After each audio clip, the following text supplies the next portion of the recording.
Welcome back, everyone. Before we dive in, make sure you drop your thoughts and the lessons you took from this story in the comments. And don't forget to like and subscribe. Let's get into it. I was standing in my kitchen wiping dried oatmeal off the table when the phone rang. I almost ignored it. My baby had cried all night. My head was pounding. My 4-year-old had refused breakfast again. At that moment, my biggest problem felt small and endless at the same time, like a gray fog I could not escape. I picked up the phone with my wrist still damp from the dishcloth, more out of reflex than intention. Camille Walker, I need you to listen carefully. That woman with your husband right now is not you. The voice was low, urgent, and so serious that my hands froze. For a second, I actually looked around my empty kitchen, as if there might be someone else standing there who could answer instead of me. My fingers tightened on the phone. A dull roar began behind my eyes. I leaned against the counter, suddenly unsure if my legs could hold me. I am sorry.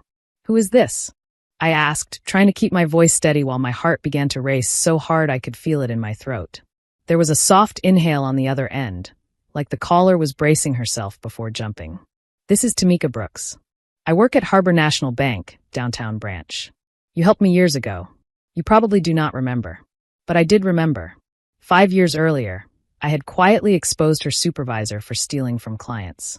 I had done the math, walked her through it, and stood beside her when she reported him. She kept her job. Since then, we had exchanged polite smiles whenever I came into the bank. Nothing more.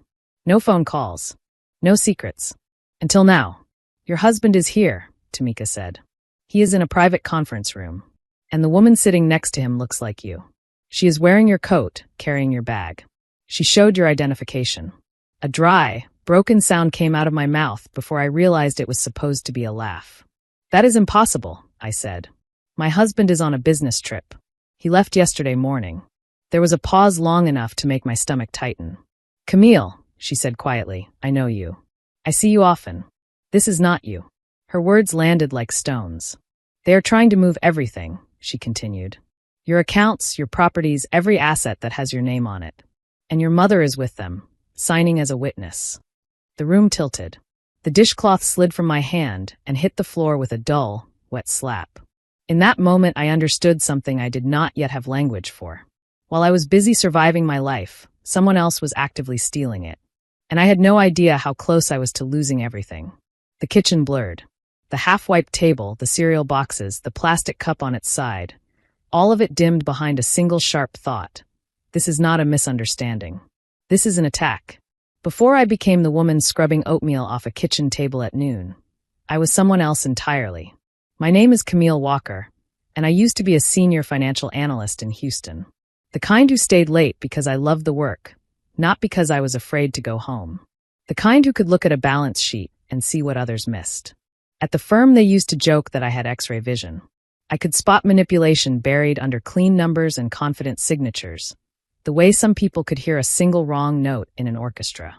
I wore tailored suits and heels that clicked across marble floors. I walked into boardrooms without hesitation.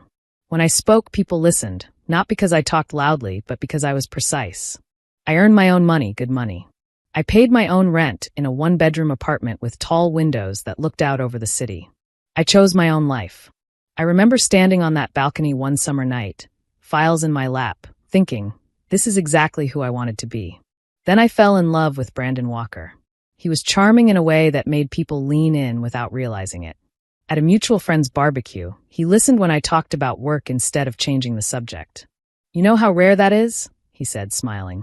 Someone who actually likes numbers. He told me I was brilliant, driven, impressive. That first year, he brought me coffee when I stayed late, texted me good luck before big presentations, sat in my tiny kitchen, and asked about my goals like they mattered as much as his. When I became pregnant with our first child, he said something that sounded loving at the time. We were sitting on the couch, my head on his shoulder, ultrasound photos spread on the coffee table. You do not need to push yourself so hard anymore, he said, kissing my hair. I have got us. Let me take care of everything. It felt like a warm blanket. I was tired, nauseated, overwhelmed.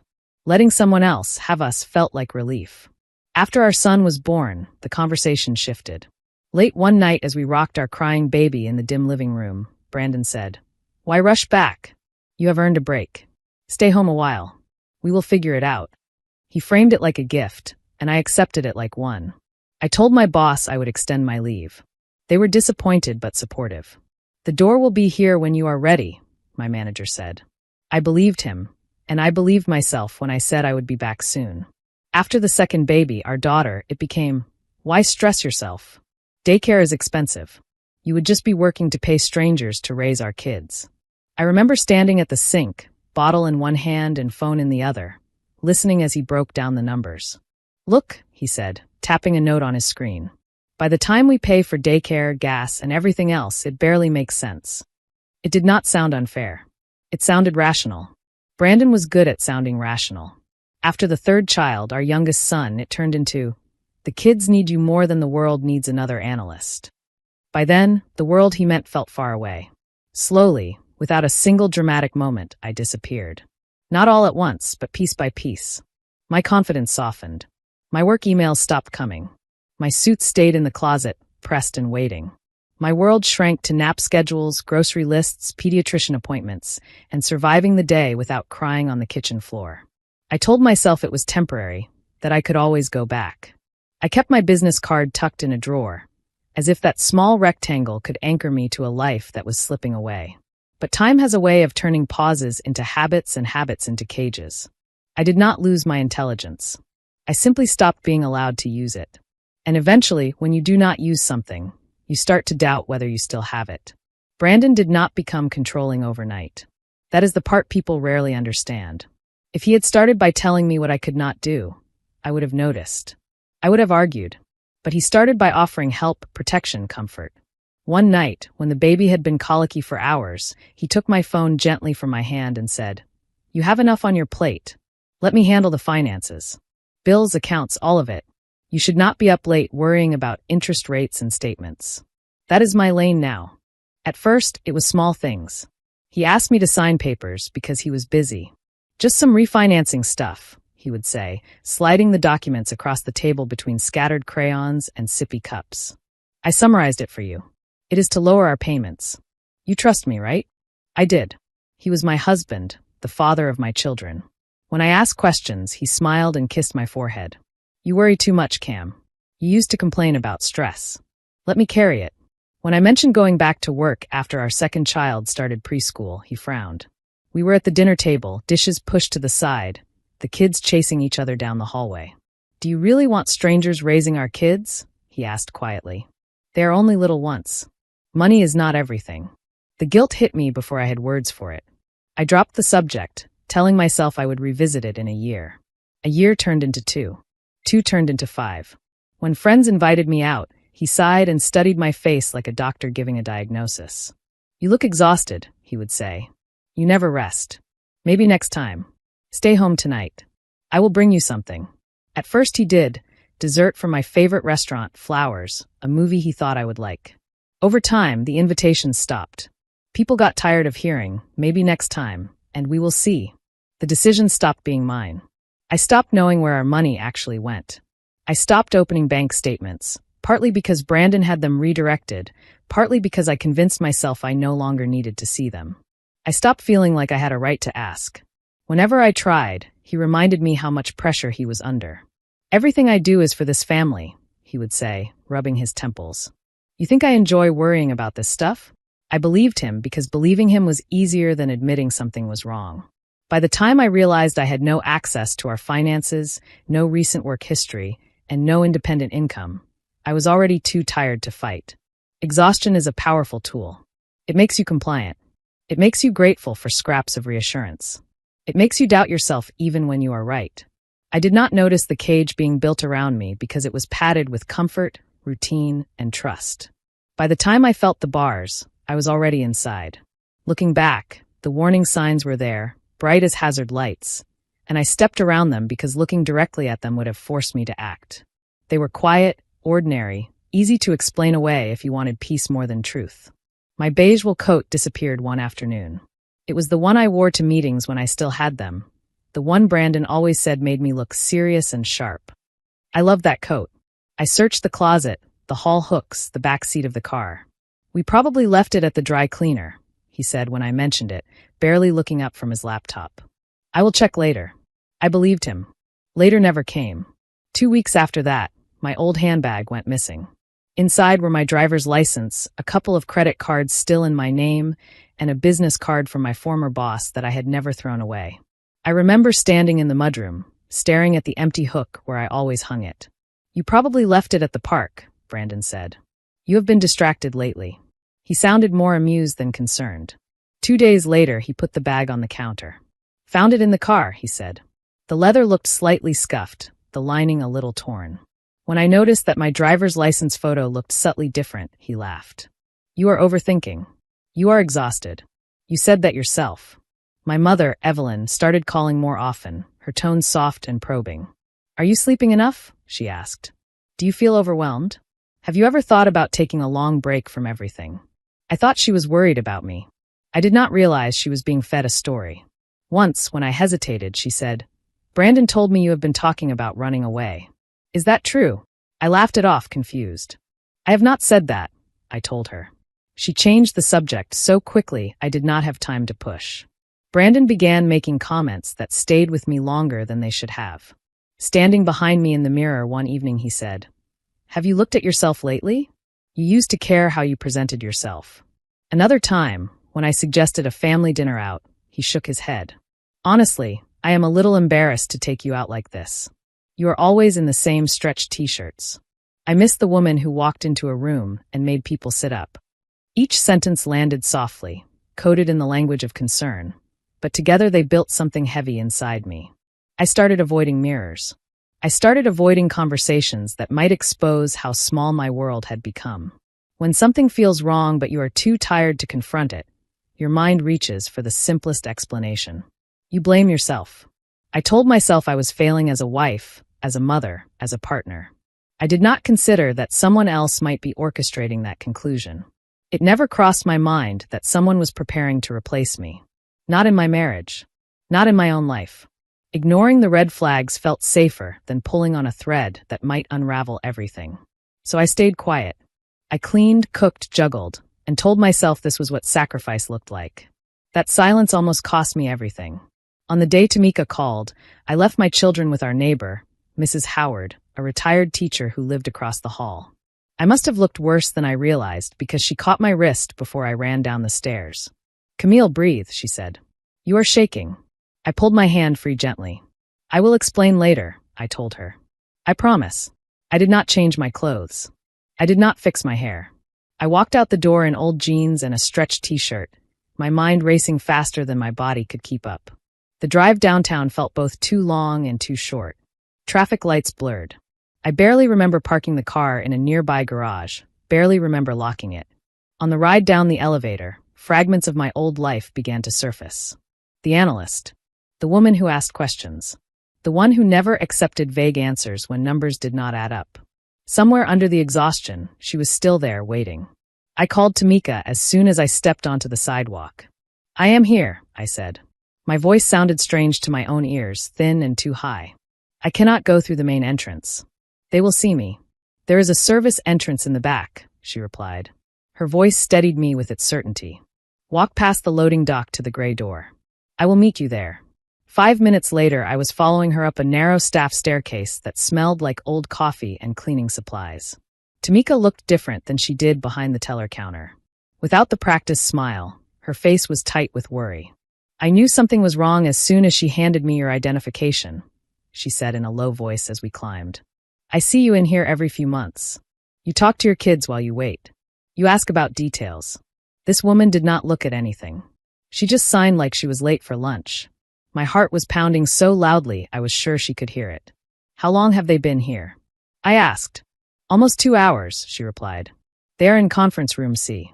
They said they needed privacy for major portfolio changes and property transfers.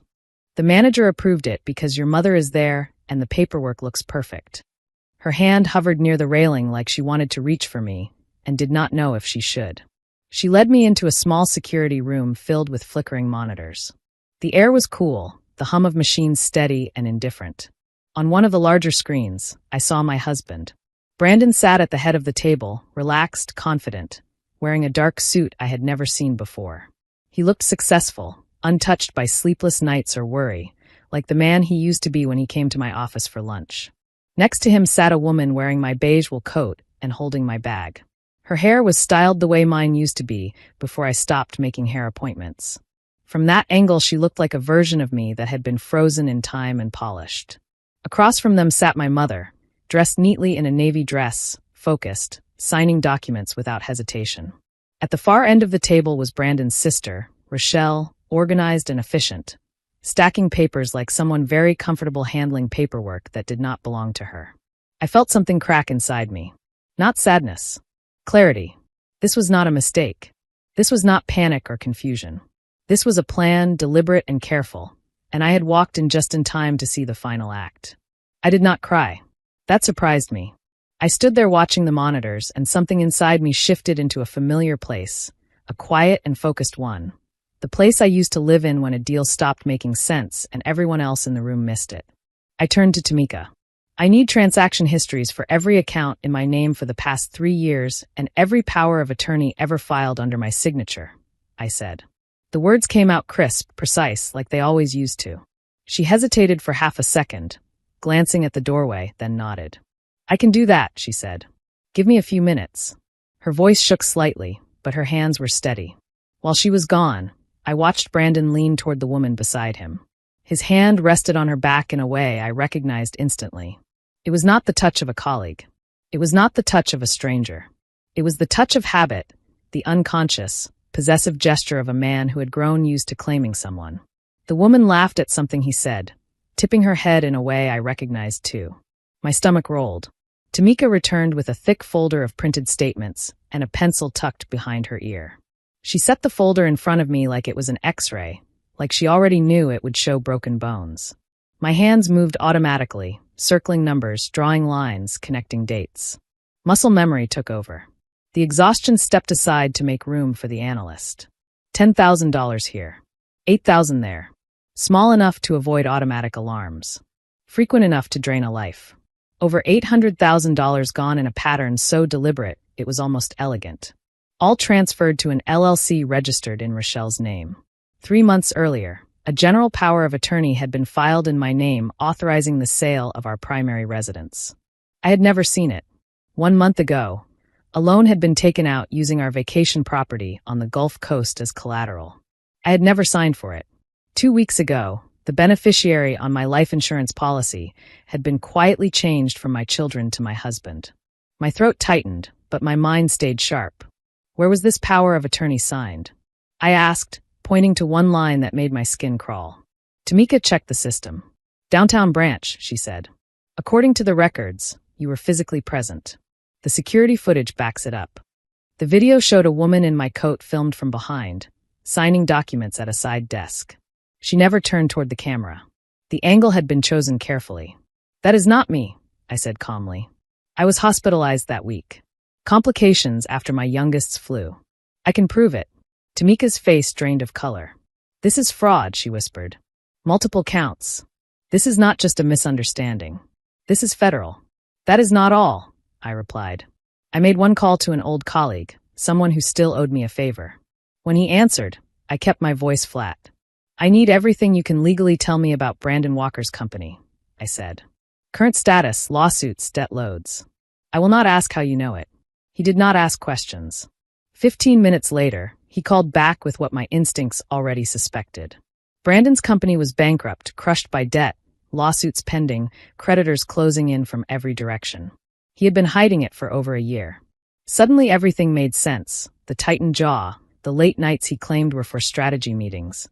The way he reacted when I suggested we sit down together and review our finances for old times' sake. I was not his partner. I was his shield. When things were good, he was the success story. When things collapsed, everything had been shifted quietly into my name. And now he was emptying it all, preparing to leave me with the debt and nothing else. I stepped out of the security room because I needed air. The truth has weight. When it settles in your chest all at once, it becomes hard to breathe. The hallway outside the conference rooms was quiet, carpet muffling my steps. I found my mother in the women's restroom, standing in front of the mirror, touching up her lipstick with practiced precision. She looked calm, composed, like a woman helping her family with paperwork, nothing more.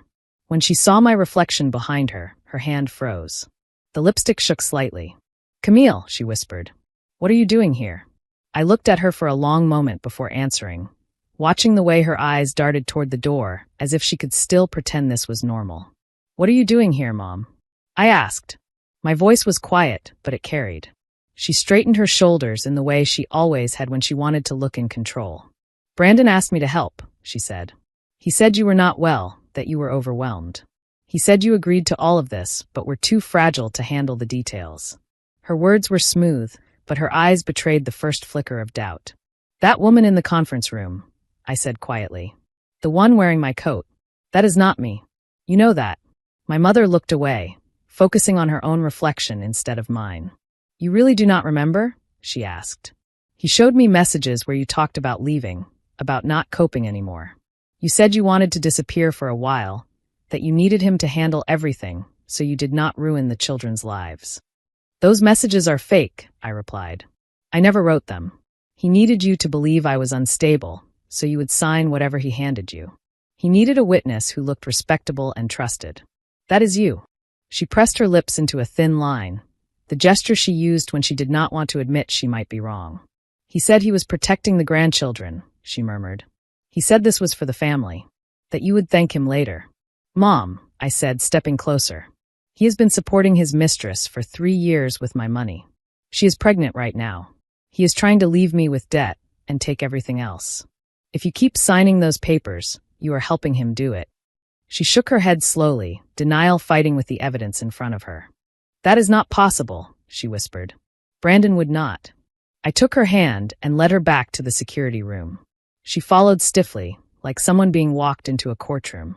On the screen, Brandon leaned toward the other woman and touched her cheek gently, intimately, without thinking. My mother's knees buckled. She sat down hard in the nearest chair. "He never looked at you like that," she whispered, eyes fixed on the screen. "I know," I said, "because I was never the one he loved. I was useful." Tamika placed the documents in front of my mother, transfers, deeds, dates, signatures. Proof lined up in black and white. My mother covered her mouth and began to cry, not dramatic sobs, but the quiet, shaking tears of someone watching a story they believed in fall apart frame by frame. "I believed him," she said. "I chose him over you. I thought I was doing what was best for the children. I did not want them to see you broken." The last word came out like it hurt. I sat beside her. For the first time in years, I saw shame in her eyes instead of criticism. "You can still fix this," I said. "But you have to tell the truth. Not what he told you. What you just saw." She wiped her face with the back of her hand and looked at me. "Tell me what to do," she said. There was no pride in it, no defensiveness, only a weary surrender. I took a breath.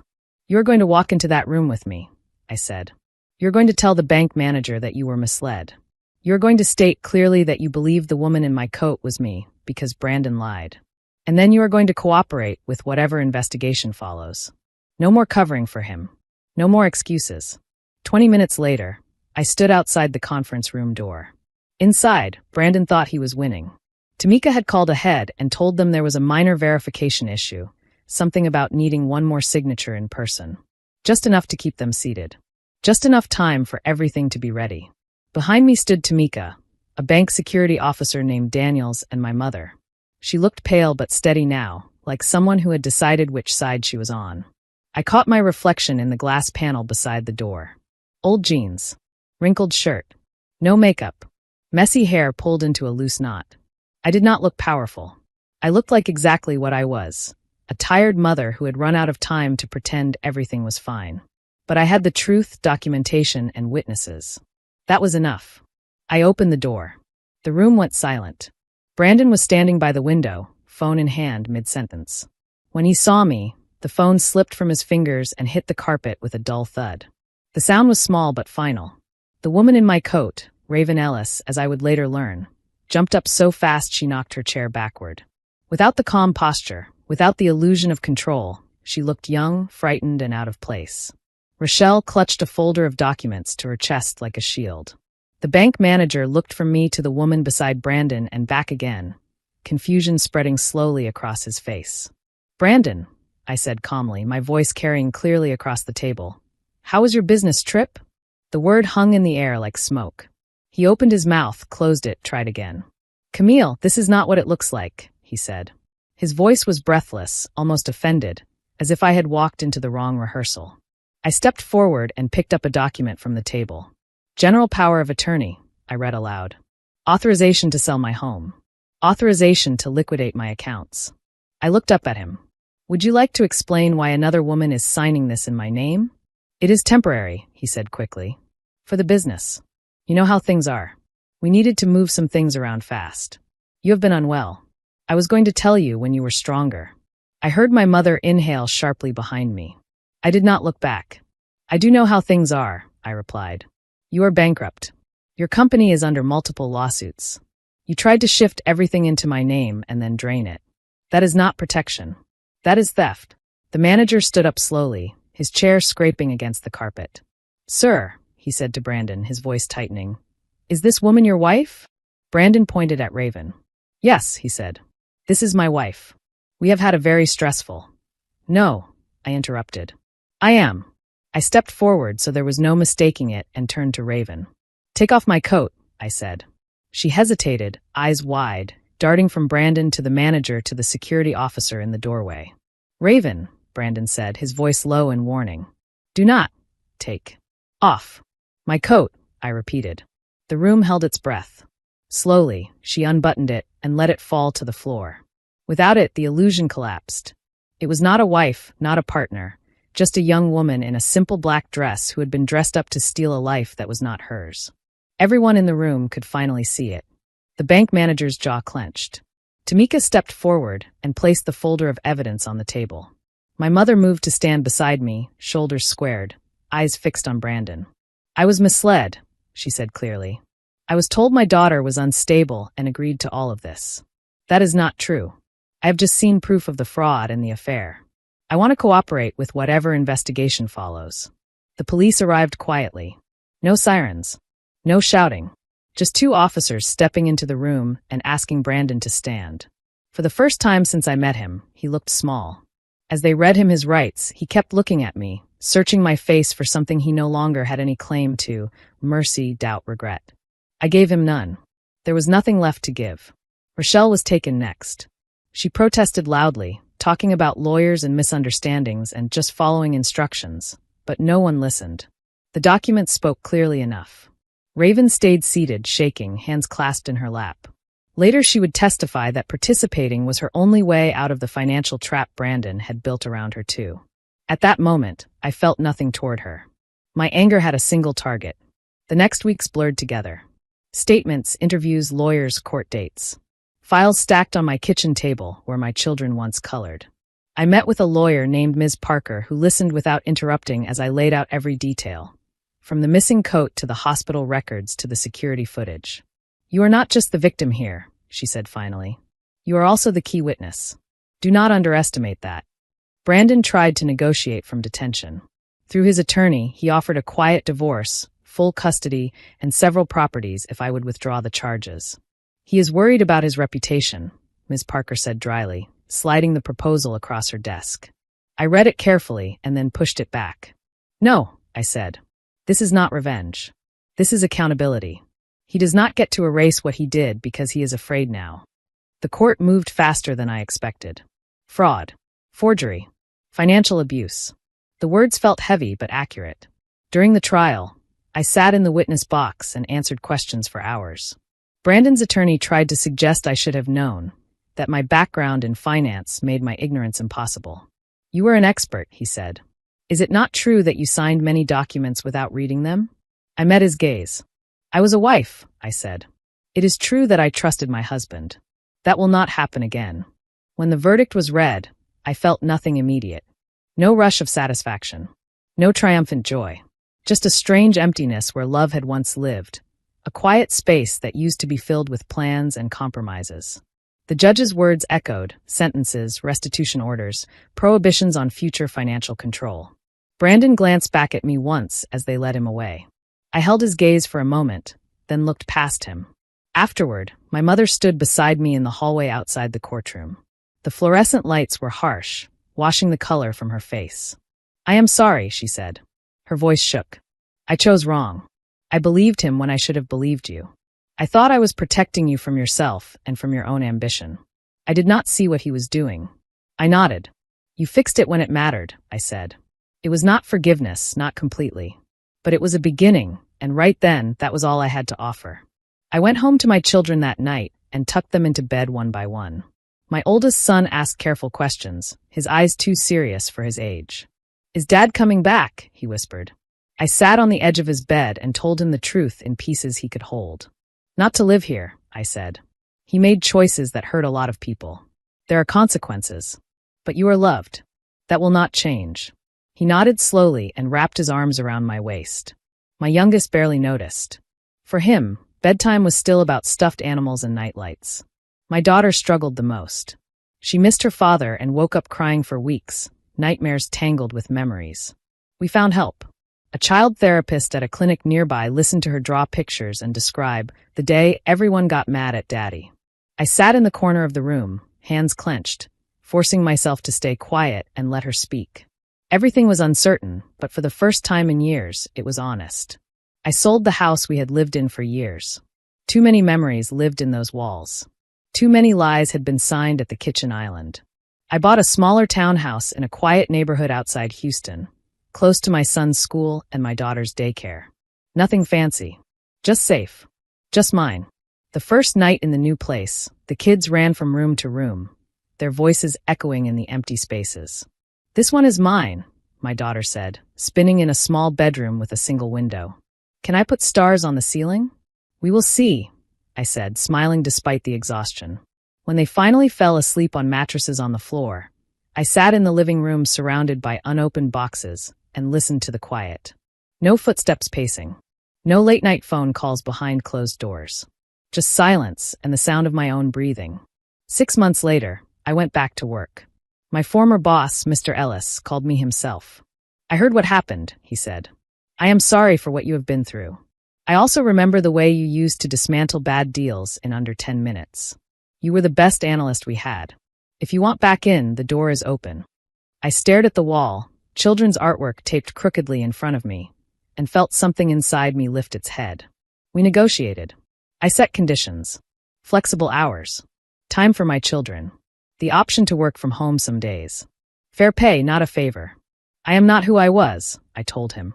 I cannot pretend I do not have 3 kids and a complicated life. He chuckled softly. Neither can half the team, he said. Come as you are. Bring the brain we remember. We will figure out the rest. I agreed.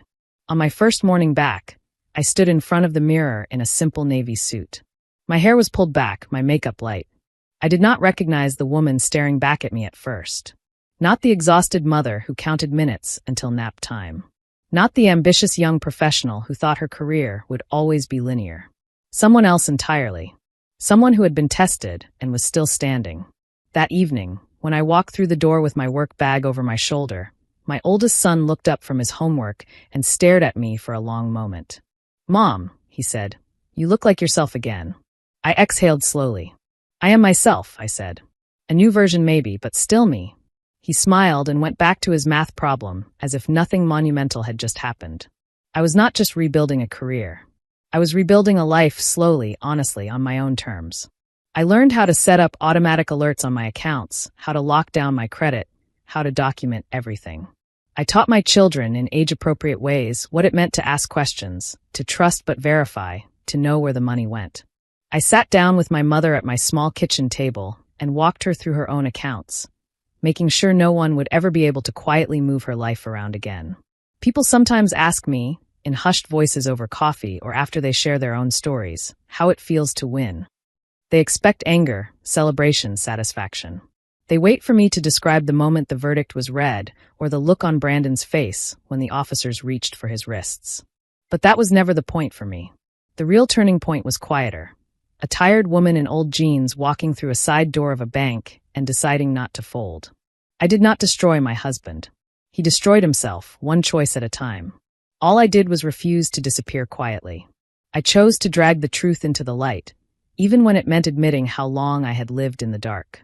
Now, when I lock the door of my small townhouse at night, when I sign my own documents, when I check my own balances, the feeling that comes is not triumph. It is something steadier. It is the knowledge that every decision made in this life of mine is made by me. If you enjoyed this story, please like, comment, and share this video with your friends. Subscribe and turn on the notification bell so you never miss a powerful story drop.